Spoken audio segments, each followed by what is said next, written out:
Om Shanti. Good morning. आप सभी को स्वतंत्रता दिवस की ढेर सारी शुभकामनाएं। पास वाली जो नदी है आज उसका बहाव बहुत ज़्यादा है, इसलिए हो सकता है आपको बैकग्राउंड में उसकी आवाज़ सुनने को मिली।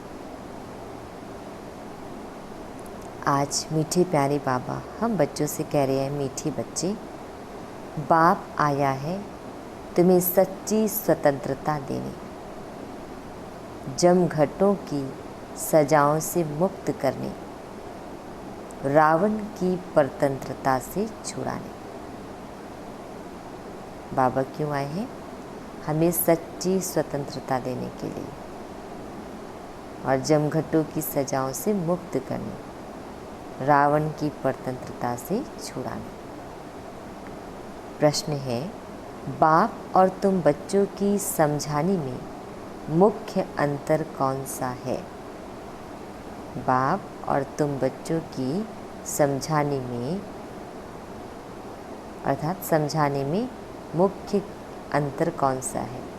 उत्तर है, बाप जब समझाते हैं तो मीठे बच्चे कहकर समझाते हैं, जिससे बाप की बात का तीर लगता है।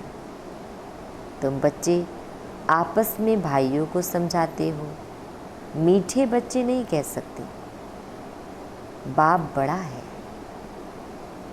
इसलिए उनकी बात का असर होता है। वह बच्चों को रियलाइज़ कराते हैं, बच्चों तुम्हें लज्जा नहीं आती, तुम पतीत बन गए, अब पावन बनो। ओम शांति। बेहद का रूहानी बाप बेहद के रूहानी बच्चों को बैठ समझाते हैं। अब यह बेहद का बाप और बेहद के बच्चे ही जानते हैं, और कोई ना बेहद के बाप को जानते हैं, ना बेहद के बच्चे अपने को मानते हैं। अर्थात आत्मा अपने आप को भी नहीं जानती, न परमात्मा को नहीं जानती।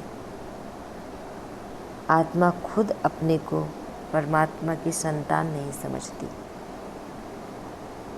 ब्रह्मा मुख वंशावली ही जानते और मानते हैं। ब्रह्मा बाबा के द्वारा जिन बच्चों को भगवान ने अडॉप्ट किया है, उनके मुख के जो वंशावली है वही इस बात को जानते हैं, और कोई तो मान भी नहीं सकेंगे। ब्रह्मा भी जरूर चाहिए, जिसको आदि देव कहते हैं, जिसमें बाप की प्रवेशता होती है। बाप आकर क्या करते हैं? कहते हैं पावन बनना है। बाप की श्रीमत है, अपने को आत्मा निश्चय करो। सबसे पहला श्रीमद् भगवान का अपने को आत्मा निश्चय करना। बच्चों को आत्मा का परिचय भी दिया है। आत्मा भ्रकुटी के बीच में निवास करती है। बाबा ने समझाया है, आत्मा अविनाशी है। इनका तख्त यह विनाशी शरीर है। ये जो शरीर है 5 तत्व से बना हुआ, ये विनाशी है। आत्मा अजर अमर अविनाशी है। यह बातें तुम जानते हो कि हम सब आत्माएं आपस में भाई भाई एक बाप के बच्चे हैं। ईश्वर सर्वव्यापी कहना यह भूल है। सबके भीतर व्याप्त है, आत्मा ही परमात्मा है, ये कहना गलती है। तुम अच्छी रीति समझाते हो। हर एक में 5 विकारों की प्रवेशता है, तो कई समझते हैं या ठीक बोलते हैं। हम भाई भाई हैं, तो जरूर बाप से वर्षा मिलना चाहिए। परंतु यहाँ से बाहर निकलते हैं तो माया के तूफानों में चले जाते हैं। कोई विरले ठहरते हैं। सब जगह यह हाल होता है। कोई थोड़ा अच्छा समझते हैं तो जास्ती समझने की कोशिश करते हैं। अभी तुम सबको समझा सकते हो। अगर कोई जास्ती अटेंशन नहीं देते हैं तो कहेंगे यह पुराने भक्त नहीं है। इन बातों को तो समझने वाले ही समझे। कोई नहीं समझते हैं तो फिर समझा भी नहीं सकते हैं। तुम्हारे पास भी नंबरवार है। कोई अच्छा आदमी होता है तो उनको समझाने के लिए ऐसे अच्छे को भेजा जाता है, शायद कुछ समझ जाए। यह तो जानते हैं बड़े आदमी इतना जल्दी नहीं समझेंगे। हाँ, ओपिनियन देते हैं, इनकी समझानी बहुत अच्छी है। बाबा क्या करें, जो बड़े आदमी होते हैं उनको जल्दी यह ज्ञान समझ नहीं आता, बल्कि इस ज्ञान को सुनकर वो क्या कहते हैं, बहुत अच्छा समझाते हैं। तो बाप का परिचय पूरा देते हैं, परंतु खुद को फुर्सत ही कहाँ है। तुम कहते हो बेहद के बाप को याद करो तो विकर्म विनाश हो। बेहद माना आत्मा के पिता परमात्मा को याद करो। अभी तुम समझते हो बाप डायरेक्ट हम आत्माओं से बात करते हैं। डायरेक्ट सुनने से तीर अच्छा लगता है। जब ब्रह्मा बाबा के तन पर शिव बाबा आते थे और उस समय पर सभी दादियाँ, वरिष्ठ भाई, दीदियाँ जो मुरली सुन रहे हैं लाइव, उसको बाबा कह रहे हैं कि डायरेक्ट सुनने से तीर अच्छा लगता है। वह बीके द्वारा सुनते हैं। यहाँ परम पिता परमात्मा ब्रह्मा द्वारा डायरेक्ट समझाते हैं। हे बच्चों, तुम बाप का कहना नहीं मानते। तुम सब तो कोई को ऐसे नहीं कह सकेंगे ना। वहाँ तो बाप नहीं है, यहाँ बाप बैठे हैं। बाप बात करते हैं बच्चे, तुम बाप की भी नहीं मानेंगे। अज्ञान काल में भी बाप की समझाने और भाई की समझाने में फर्क पड़ता है। भाई का इतना असर नहीं पड़ेगा जितना बाप का असर पड़ेगा। बाप फिर भी बड़ा हुआ ना तो डर रहेगा। लौकिक में भी क्या होता है, हम भाई की बात नहीं मानते लेकिन मदर फादर की बात मानते हैं, क्योंकि बड़े हैं, उनका कहना हम सभी मानते हैं। तो तुमको भी बाप समझाते हैं, मुझ अपने बाप को याद करो। उसी प्रकार हमें भगवान भी ये बात समझा रहे हैं कि अपने को आत्मा समझ मुझ बाप को याद करो। तुमको शर्म नहीं आती? तुम घड़ी घड़ी मुझे भूल जाते हो। तो बाप डायरेक्ट कहते हैं तो वह असर जल्दी पड़ता है। अरे बाप का कहना नहीं मानते हो। बेहद का बाप कहते हैं यह जन्म निर्विकारी बनो, तो 21 जन्म निर्विकारी बन पवित्र दुनिया का मालिक बनेंगे। यह नहीं मानते हो। बाप के कहने का तीर कड़ा लगता है। फर्क तो रहता है। ऐसे भी नहीं है कि सदैव नए नए से बाबा मिलते रहेंगे। उल्टे सुलटे प्रश्न करते हैं, बुद्धि में नहीं बैठता, क्योंकि यह है बिल्कुल नई बात। जब बुद्धि में नहीं बैठता फिर उल्टे सुलटे प्रश्न करते रहते हैं। तो गीता में श्री कृष्ण का नाम लिख दिया है, वह तो हो नहीं सकता। अभी ड्रामा अनुसार तुम्हारी बुद्धि में बैठा है। तुम बच्चे भागते हो हम बाबा के पास जाएं, डायरेक्ट मुरली सुने। वहाँ तो भाइयों द्वारा सुनते थे, अब बाबा से सुने सेंटरों में। अब मधुबन आए हैं तो बाबा से डायरेक्ट सुने। तो बाप का असर होता है बच्चे बच्चे कह बात करते हैं। बच्चे, तुम्हें लज्जा नहीं आती? बाप को याद नहीं करते हो? बाप के साथ तुम्हारा प्यार नहीं है? कितना याद करते हो? पूरे दिन में बाबा पूछ रहे कितना याद करते हो? बाबा 1 घंटा। अरे, निरंतर याद करेंगे तो तुम्हारे पाप कट जाएंगे। बाबा क्या करें? निरंतर याद करेंगे तो तुम्हारे पाप कट जाएंगे, क्योंकि 63 जन्मों का है। तो जन्म जन्मांतर के पापों का बोझा सिर पर है। बाप सम्मुख समझाते हैं, तुमने बाप की कितनी ग्लानि की है। तुम्हारे ऊपर तो केस चलना चाहिए। इतना ज़्यादा हमने भगवान की ग्लानि की, तो बाबा कहते हैं कि तुम्हारे ऊपर तो फिर केस चलना चाहिए। अगर ऐसी ही ग्लानि किसी मनुष्य की कर दे तो वो हम पर तो केस ही कर देगा। अखबार में कोई के लिए ग्लानि लिखते हैं तो उस पर केस करते हैं ना। अब बाप स्मृति दिलाते हैं, तुम क्या क्या करते थे। बाप समझाते हैं, ड्रामा अनुसार रावण के संग में यह हुआ है। अब भक्ति मार्ग सब पूरा हुआ, पास्ट हो गया। बीच में कोई रोकने वाला तो होता नहीं। दिन प्रतिदिन उतरते उतरते तमो प्रधान बुद्धि बुद्धू हो जाते हैं। बुद्धि क्या हो जाती है? बुद्धू बन जाते हैं। तो जिसकी पूजा करते हैं उनको ठीक कर भीतर में कह देते हैं, भगवान को पुकारते हैं, भगवान की पूजा करते हैं और उसको कहते हैं ठीक कर भीतर। इसको कहा जाता है बेहद की बेसमझी। हद नहीं है बेसमझी की। एक तरफ शिव बाबा की पूजा करते हैं, दूसरी तरफ उस बाप को ही सर्वव्यापी कहते हैं।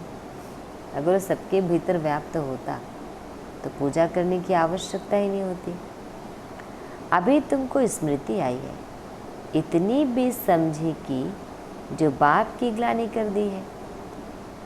अब तुम बच्चों ने समझा है तो अब पुरुषार्थ कर रहे हो बेगर टू प्रिंस बनने का। श्री कृष्ण सतयुग का प्रिंस, उनके लिए फिर कहते 16,108 रानियाँ थी, बच्चे थे। अभी तुमको तो लज्जा आएगी। कोई पाप करते हैं तो भगवान के आगे कान पकड़कर कहते हैं, हे भगवान, बड़ी भूल हुई, रहम करो, क्षमा करो। तुमने कितनी बड़ी भूल की है। बाप समझाते हैं, ड्रामा में ऐसा है, जब ऐसे बनो तब तो मैं आऊं। अब बाप कहते हैं, तुमको सब धर्म वालों का कल्याण करना है। बाप जो सबकी सद्गति करते हैं उनके लिए सब धर्म वाले कह देते हैं सर्वव्यापी है। यह कहाँ से सीखे? भगवान उवाच, मैं सर्वव्यापी नहीं हूँ। तुम्हारे कारण औरों का भी ऐसा हाल हो गया है। पुकारते हैं, हे पतित पावन, परंतु समझते नहीं हैं। हम जब पहले पहले घर से आए तो पतित थे क्या? नहीं, जब भी कोई घर से आते हैं तो पतित कोई भी आत्मा नहीं होता। तो देह अभिमानी बनने के कारण पतित बने। देह का भान होना ही देह अभिमानी कहलाता है। कोई भी धर्म वाला आए, उनसे पूछना है, परम पिता परमात्मा का तुमको परिचय है? वह कौन है?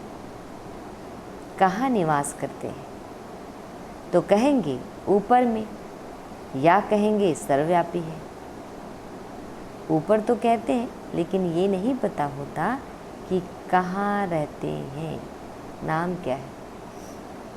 बाप कहते हैं, तुम्हारे खातिर सारी दुनिया चट खाते में आ गई है।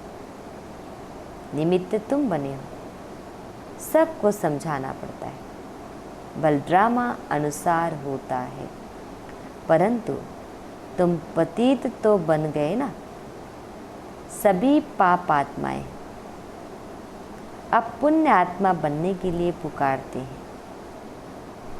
सब धर्म वालों को मुक्तिधाम घर में जाना है, उसी को परम धाम कहते हैं। वह पवित्र है। यह भी ड्रामा बना हुआ है जो बाप आकर समझाते हैं। यह ज्ञान सब धर्मों के लिए है। बाबा के पास समाचार आया था। किसी आचार्य ने कहा, आप सबको आत्मा में परमात्मा समझ नमस्कार करता हूँ। अब इतने सब परमात्मा हैं क्या? सारी दुनिया में जितनी भी आत्माएं हैं, अगर आत्मा ही परमात्मा होता तो फिर इतने सारे परमात्मा हो जाते। फिर भगवान को याद करने की आवश्यकता ही नहीं पड़ती, उस ऊपर वाले को पुकारने की ज़रूरत ही नहीं पड़ती। कुछ भी समझ नहीं। जिन्होंने भक्ति जास्ती नहीं की है वह ठहरते नहीं हैं। जिनकी भक्ति भी पूरी नहीं हुई है वो भी इस ज्ञान में नहीं ठहरते। सेंटर्स में भी कोई कितना समय ठहरते हैं। इससे समझना चाहिए कि भक्ति कम की है, इसलिए ठहरते नहीं हैं। फिर भी जाएंगे कहाँ? दूसरी कोई हट्टी तो है नहीं।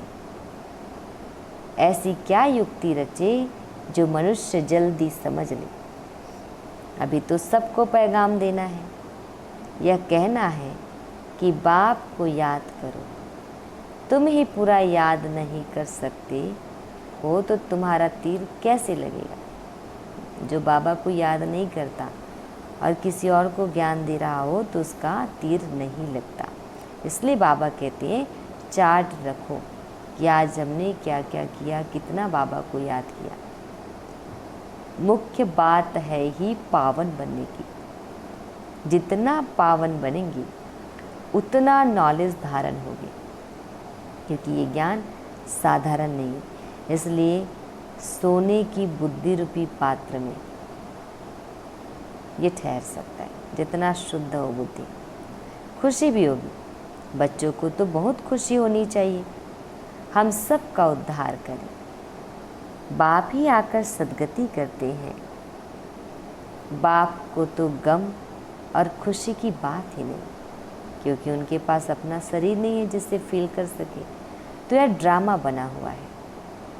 तुमको तो कोई गम नहीं होना चाहिए। बाप मिला है और क्या, सिर्फ बाप की मत पर चलना है। यह समझानी भी अब मिलती है, सतयुग में नहीं मिलेगी। वहाँ तो ज्ञान की बात ही नहीं। यहाँ तुमको बेहद का बाप मिला है तो तुमको स्वर्ग से भी जास्ती खुशी होनी चाहिए। बाप कहते हैं, विलायत में भी जाकर तुमको यह समझाना है। सभी धर्म वालों पर तुमको तरस पड़ता है।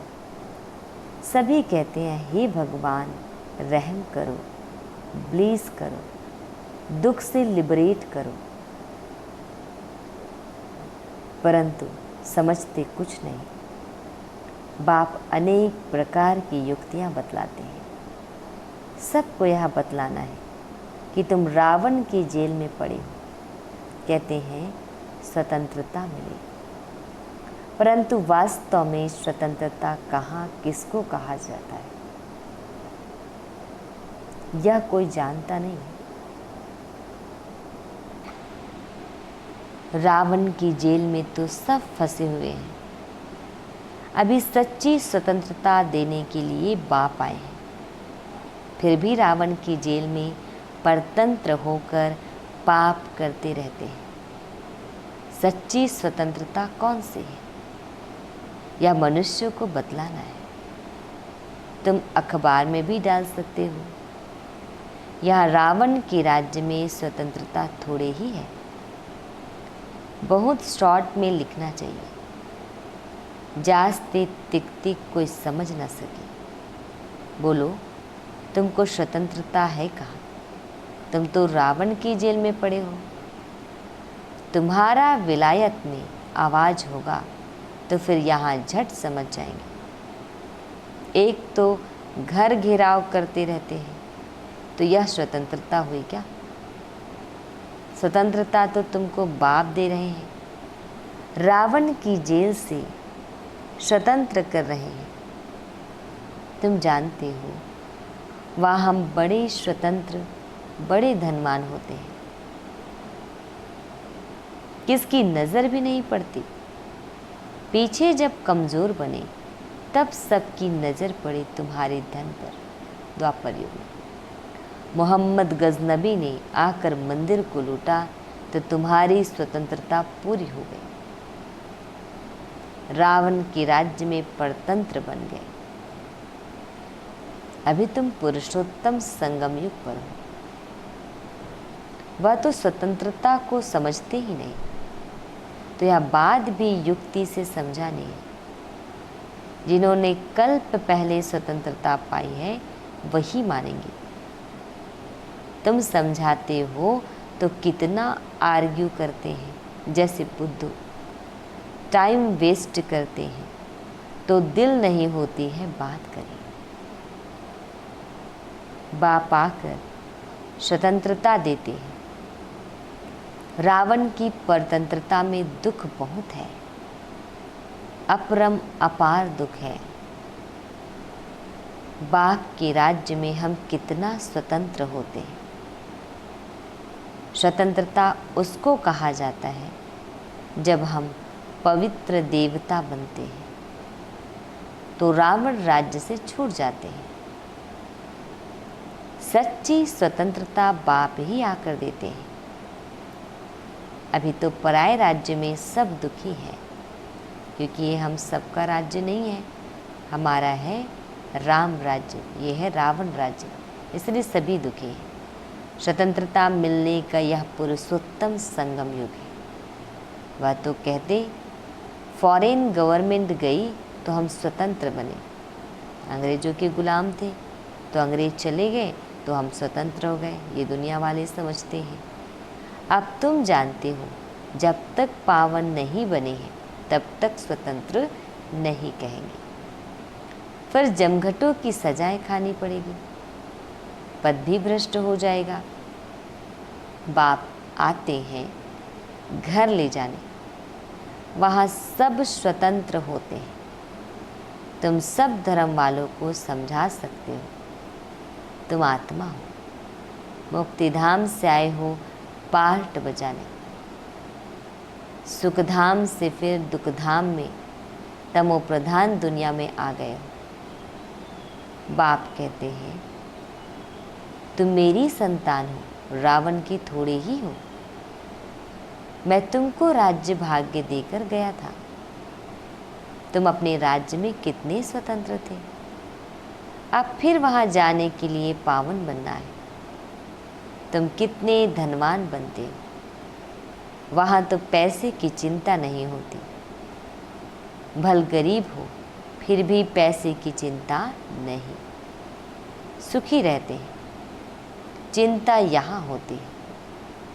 बाकी राजधानी में नंबरवार पद होते हैं। सूर्यवंशी राजाओं जैसे सब थोड़े ही बनेंगे। जितनी मेहनत उतना पद। तुम सब धर्म वालों की सर्विस करने वाले हो।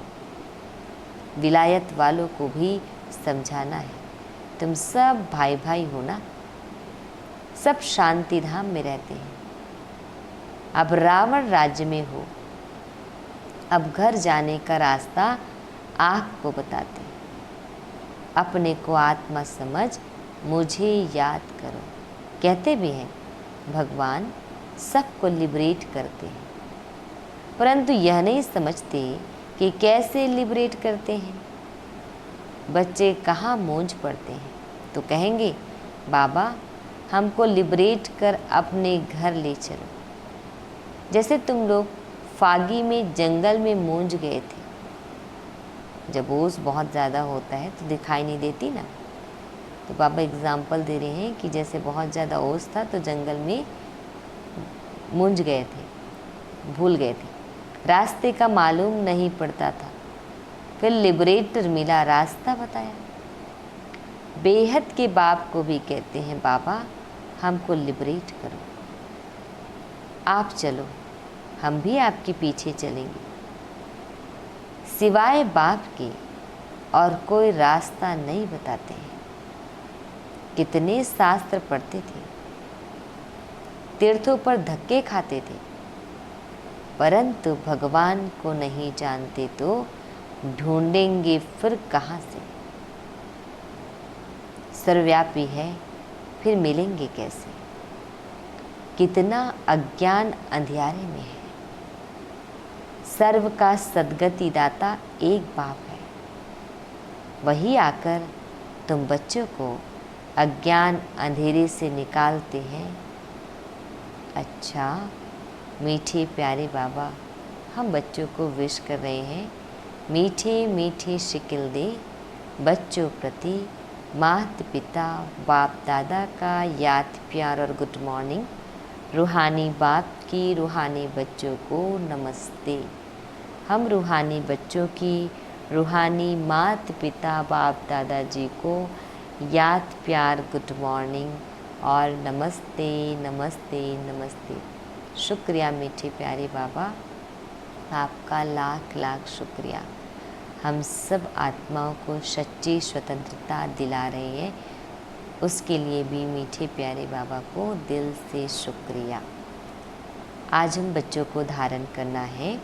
फर्स्ट पॉइंट है, एक बाप मिला है, इसलिए किसी भी बात का गम चिंता नहीं करना है। उनकी मत पर चलकर बेहद का समझदार बन खुशी खुशी सबका उद्धार करने के निमित्त बनना है। सेकंड पॉइंट है, जमघटों की सजाओं से बचने व सच्ची स्वतंत्रता पाने के लिए पावन जरूर बनना है। नॉलेज सोर्स ऑफ इनकम है, इसे धारण कर धनवान बनना है। वरदान, नॉलेज की लाइट माइंड से रॉन्ग को राइट में परिवर्तन करने वाले ज्ञानी तू आत्मा भव। नॉलेज की लाइट माइंड से रॉन्ग को राइट में परिवर्तन करने वाले ज्ञानी तू आत्मा भव। डिटेल है, कहा जाता है नॉलेज इज लाइट माइंड, हल्का भी रखता है और प्रकाशित भी रखता है। जहाँ लाइट अर्थात रोशनी है कि ये रॉन्ग है, ये राइट है, ये अंधकार है, ये प्रकाश है, ये व्यर्थ है, यह समर्थ है, तो रॉन्ग समझने वाले रॉन्ग कर्मों व संकल्पों के वशीभूत हो नहीं सकते। अगर ज्ञान का प्रकाश है, शक्ति है, तो क्या राइट है, क्या रॉन्ग है, क्या सही है, क्या गलत है, वो जज कर सकता है। ज्ञानी तो आत्मा अर्थात समझदार, ज्ञान स्वरूप कभी यह नहीं कह सकते कि ऐसा होना तो चाहिए, लेकिन उनके पास रॉन्ग को राइट में परिवर्तन करने की शक्ति होती है। ऐसा होना चाहिए, वैसा होना चाहिए नहीं कहेगा, बल्कि जो गलत भी हो उसको सही करने की शक्ति होती है। स्लोगन, जो सदा शुभ चिंतक और शुभ चिंतन में रहते हैं वह व्यर्थ चिंतन से छूट जाते हैं। कौन कौन से चिंतन? शुभ चिंतक और शुभ चिंतन, दूसरों के लिए अच्छा सोचना और खुद के लिए भी अच्छा सोचते रहना, मन के विचार बहुत अच्छे हो, तो व्यर्थ चिंतन से हम स्वतः ही छूट जाएंगे। ओम शांति।